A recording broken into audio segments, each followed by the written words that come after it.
Hey y'all, what's going on? My name is Sasha. I'm the girl with the gap, and today I'm going to talk about This Is Us first season, episode 11 and 12. I know I'm kind of late simply because I skipped like 10 episodes, but I don't see anybody really reviewing it, so I'm going to talk about it because I freaking love this show. Like, I really love this show. It's a tearjerker, and I tell everybody about it, and I was trying to get my mom hooked on it, but she's kind of like on that whole empire type stuff, like that type stuff. So I'm like, I need my like weekly cry because I really do, like, it makes you cry. So okay, in episode 11, which is called Do the Right Thing. So it opens up at Jack's parents house having an argument. We now know that Jack's parents were like in an abusive relationship, like how he kind of grew up to be the great man that he is. All of a sudden he pays a down payment, first month's down payment, not down payment, a deposit, first and last month's rent on this house that they think they're gonna get him and his wife, because they're like, oh yeah, we're just gonna have one child. They didn't find out that they were gonna have three kids until later on in the doctor's appointment during the flashbacks. And now we flash forward where Toby basically had a heart attack, and he's kind of like, being that guy who's like, oh, well, I'll feel better if you, like, hop on me and, get this thing started. Which Toby, he's remind me of, like, one of those people who can't really get serious, which really irritates me in a serious situation. It really irritates me. Those one people you can't really get serious, and he's always kind of like, making light of the situation, which is a good thing, but in this type of situation, it was not. Like, you need to get serious. Come on, come on, come on, come on. He winds up telling her, the doctor comes in and saying that he has a hole in his two of his chambers of his heart, or a hole between the two chambers of his heart, and he has to get surgery, which he doesn't want to have surgery. And I'm like, what do you mean you don't want to have surgery? That's what irritates me. What do you mean you don't want to have surgery? Kate. He tells Kate, he was like, that's my decision. I don't want to go through with it. It was like the doctor said, I can do medication, which I'm like, she was like, I'm not gonna go crazy on you because you're a person who has a heart condition. So she walked out. She couldn't do anything, so she walked out. It's like, you can get fixed, but why don't you try to get fixed, with this surgery? But he doesn't want to do. He ain't hearing that. So we go forward with Randall. Randall is really having a problem with his dad being bisexual. He was like, I have always loved men and women, which I'm like, Grandpa, you is too cute. Like, I'm just saying, like, homeboy is fine. Like, I don't care. Like, that man is fine to me. That is a nice looking old man. Am I the only one who thinks that? Maybe so. But Randall is trying to figure out what's the point of him, or how long has he just been bisexual, or has he always been like that? And Randall, William explains, which is the father, explains that, I've always been attracted to men and women. And Jesse, who is Randall William's boyfriend, I guess, his friend, he's like, showing up more. And Randall is trying to get his head around, why are you even going out with him? What's going on with y'all? Why are y'all constantly being around each other? And William later explains that, I don't want to be the burden when I officially do start to die. Like, I'm already feeling it's attacking me hard now. I don't want you and your family to go through that, have to go through that. So Jesse is trying to get me into a nursing home and all that stuff. And Randall's just like, you're my dad. Like, I looked you up. I found you for a reason.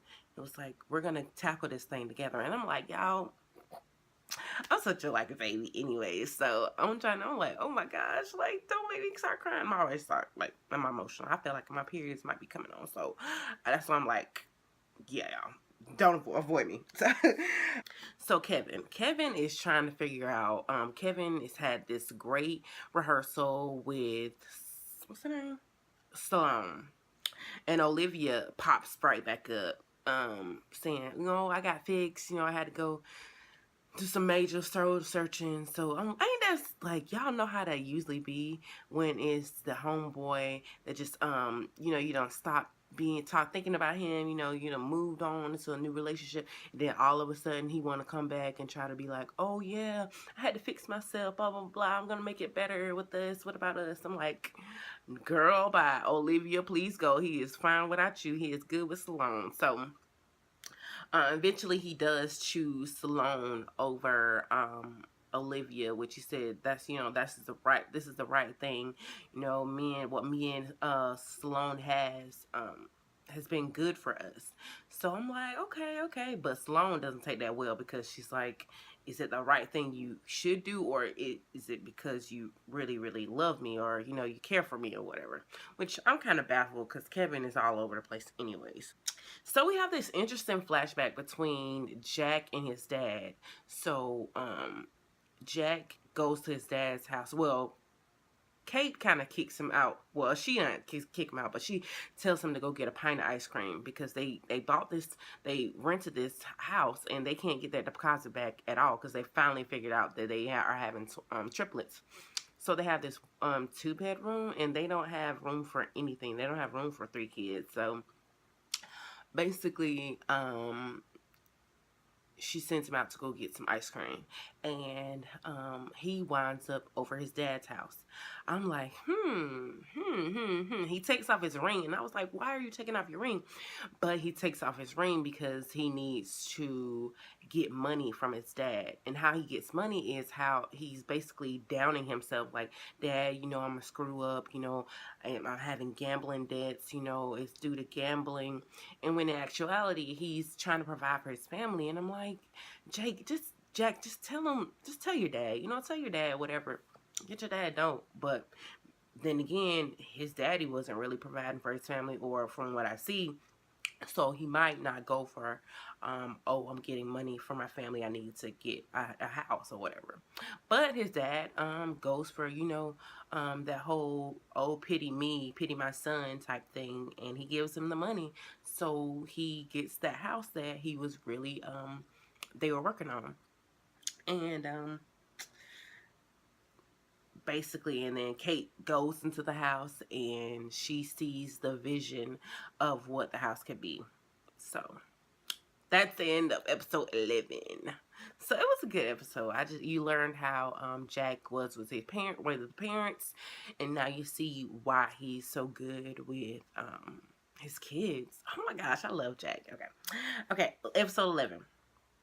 It opens up with a flashback of them trying to get the babies to kiss. So they try to play music, and they try to figure out what song is gonna make the kids kick. And I forgot the song, but it makes the kids kick.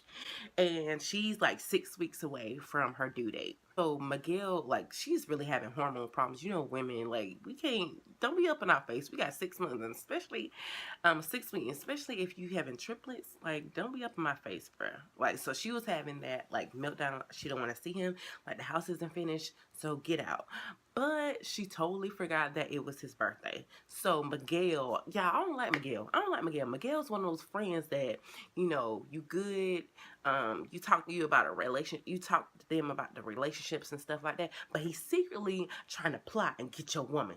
So, because he secretly did, for real. Well, not really, but Jack died, which we really don't know why Jack died or how he died. So, all right. Miguel calls him like, oh, happy birthday. And he was like, yeah, she basically kicked me out, and she's trying to get me out of the house. And, he was like, well, give her some space. Let's do something. Let's go out and do something. And then we go to Doc, the doctor who delivered the triplets, who his name is Nathan, we find out. Because I don't know if they talk Dr. K or whatever. And he's living in this house by himself, but he is basically talking to his wife. And it's like, what? But he's talking to his wife because he is still in mourning, and it's been like 14 months since she died, but he's still in mourning phase. He still has her stuff up like she never left. So he has everything still in the medicine cabinet, her little vanity where she gets ready, everything. And Nathan, he's still trying to deal with his family's death. But we also go to the fireman who eventually leaves Randall at the doors at the hospital. We see his backstory, which we see he's having trouble with his wife, and they're having marital problems. Come to find out his wife can't have kids, so that's kind of putting a strain on the relationship.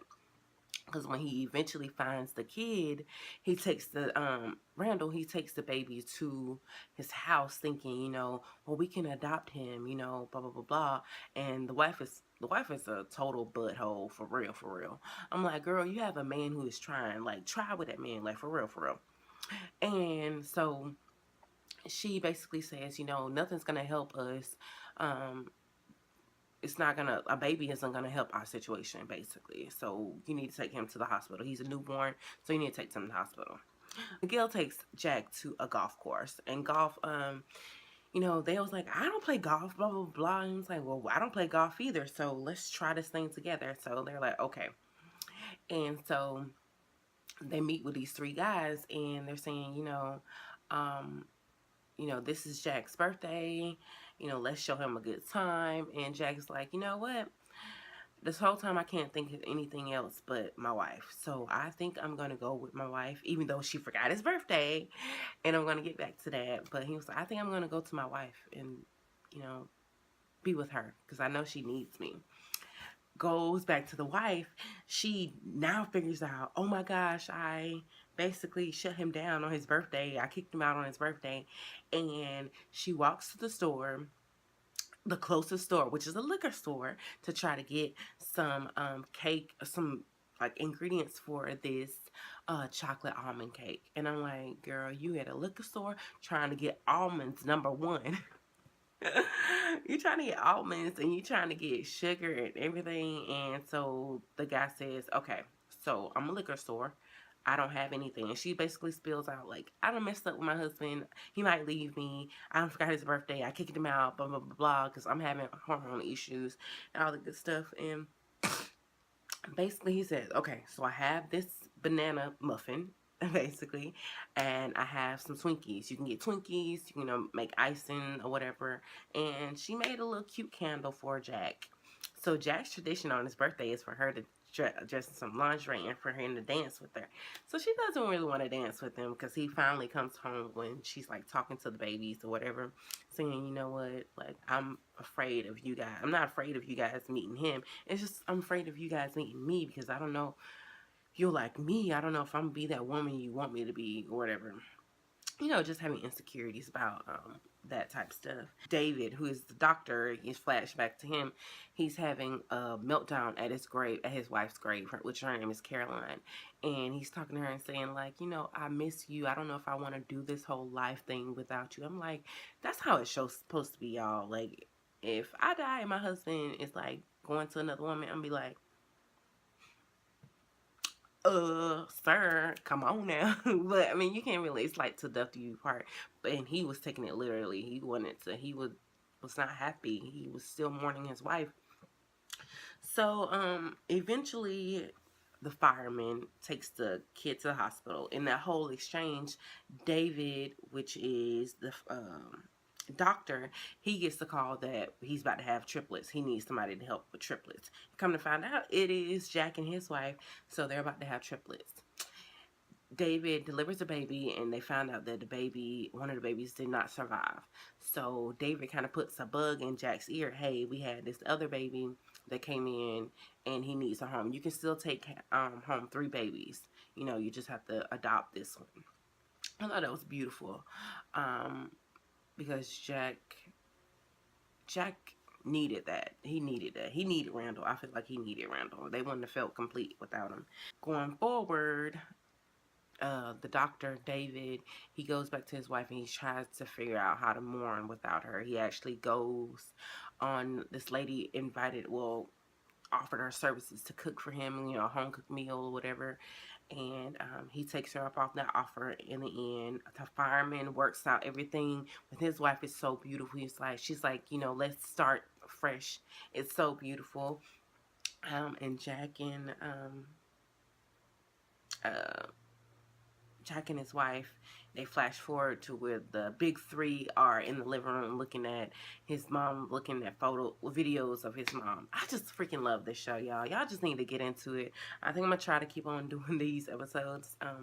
Because nobody is really reviewing that I see. So make sure you guys comment, like, subscribe. Let me know what y'all liked in the episode, because I freaking love this episode. How do y'all feel about Miguel? I feel like Miguel's, like I said, one of those friends that's trying to get in good because you got it good, and once you die off, they're gonna sneak right on in. So make sure you guys comment, like, subscribe, and I will catch y'all in probably later on tomorrow, because 13th episode just aired, so I'm gonna see y'all again. All right, talk to you later. Bye.